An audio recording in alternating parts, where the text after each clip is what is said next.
봄을 닮은 사람. 사람은 누구나 누군가에게 기억되는 존재가 되고 싶어 한다. 그리고 삶이 어느 고개쯤 올라섰을 때 지난 세월을 돌아보며 문득 깨닫게 된다. 아, 나는 참 많은 계절을 지나왔구나. 이 이야기는 평생을 크게 드러내지 않고 조용히 살아온 한 시니어의 이야기다. 그의 이름은 정호. 70세가 넘은 지금도 그는 봄 햇살을 닮은 미소를 잃지 않던 사람이다. 하지만 어느 겨울 그에게도 인생의 큰 그림자가 드리워졌다. 정호의 하루. 정호는 오래된 동네 서점에서 책을 읽는 걸 좋아했다. 서점 주인도 이제는 말하지 않아도 안다. 정호가 들어오면 따뜻한 둥글레차 한 잔을 슬쩍 책상 모서리에 내려놓곤 한다. 정호는 조용한 사람이었다. 젊었을 때부터 말수가 적고 주변 사람들 이야기만 들어주는 게 좋았다. 그런 그가 나이가 들수록 사람들은 그를 편안한 사람이라고 불렀다. 하지만 어느 날부터인가 정호의 발걸음이 점점 느려지고 있었다. 숨이 차오르고 가슴이 쿵쾅거리고 밤이면 이유 없는 통증이 몸을 훑고 지나갔다. 병원에서 내린 진단은 심장 기능 약화, 정기적 치료 필요. 의사는 말했다. 무리하지 마세요. 지금부터는 모든 걸 천천히 하셔야 합니다. 그 말을 들은 날 정호는 처음으로 미래가 두려웠다. 3. 구멍 난 하루와 마주한 벤치. 겨울 끝자락 정호는 오랜만에 동네 공원을 찾았다. 앉아있던 벤치 위에서 그는 지나가는 사람들을 천천히 바라보았다. 겨울은 모든 걸 멈춘 것 같았다. 나무도 바람도 그리고 사람의 마음도. 정호의 표정에도 흐린 먹구름이 내려앉아 있었다. 그때 작은 그림자 하나가 다가왔다. 할아버지, 여기 앉아도 돼요? 고개를 들어보니 초등학교 4학년쯤 되어 보이는 소녀가 있었다. 붉은 목도리를 두르고 숨을 헐떡이며 정호 앞에 서 있었다. 정호는 천천히 자리 옆을 가리켰다. 그래, 앉으렴. 소녀는 책가방을 내려놓고 말없이 벤치에 걸터 앉았다. 잠시 후 조심스럽게 말을 꺼냈다.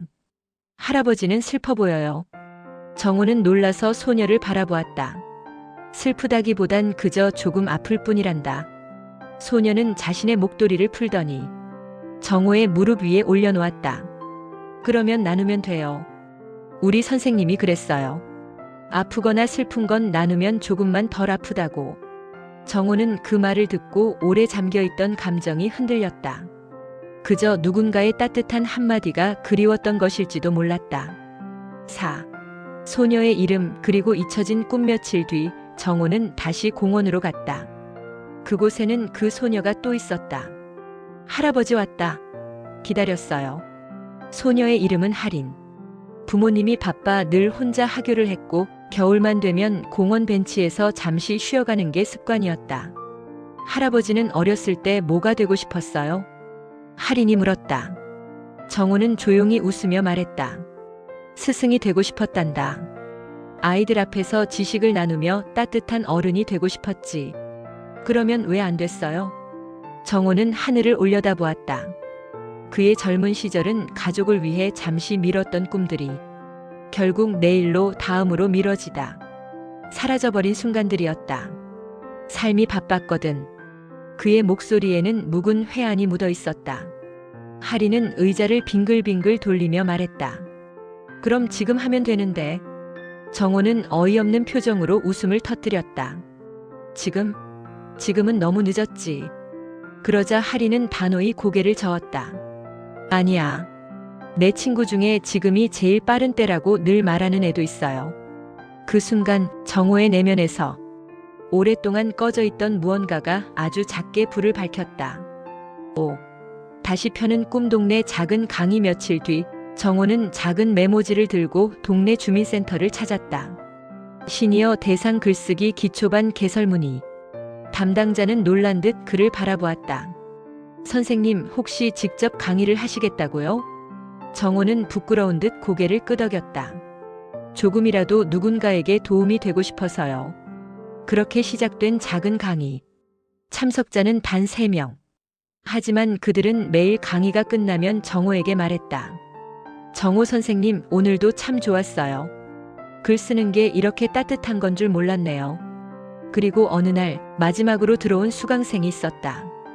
바로 할인의 할머니였다. 우리 손녀가 그러더군요. 할아버지는 봄 같아. 꼭 가서 배워봐. 그 말 듣고 왔어요. 그 말을 듣는 순간 정호의 눈가가 붉어졌다. 6. 봄을 닮은 사람. 시간은 흘렀고 정호의 건강은 여전히 완벽하지 않았지만 이제는 두렵지 않았다. 그에게는 다시 펴기 시작한 꿈과 그 꿈을 응원하는 사람들이 있었기 때문이다. 할인은 어느 날 또 말했다. 할아버지 알죠? 할아버지랑 이야기하면 마음이 포근해져요. 봄 같아요. 정호는 미소 지었다. 봄이라. 사람이 누군가에게 계절이 될 수 있다면 그보다 값진 일이 또 있을까? 7. 희망의 메시지. 삶은 때때로 멈춘 것 같지만 사실은 항상 천천히 앞으로 나아간다. 나이가 들어도 꿈은 시들지 않는다. 그저 잠시 접혀 있을 뿐이다. 그리고 누군가와 마음을 나누는 순간 그 꿈은 다시 펼쳐진다. 우리는 누군가에게 여전히 봄이 될 수 있는 사람들이다. 정호처럼, 할인처럼, 그리고 지금 이 영상을 보고 있는 당신처럼.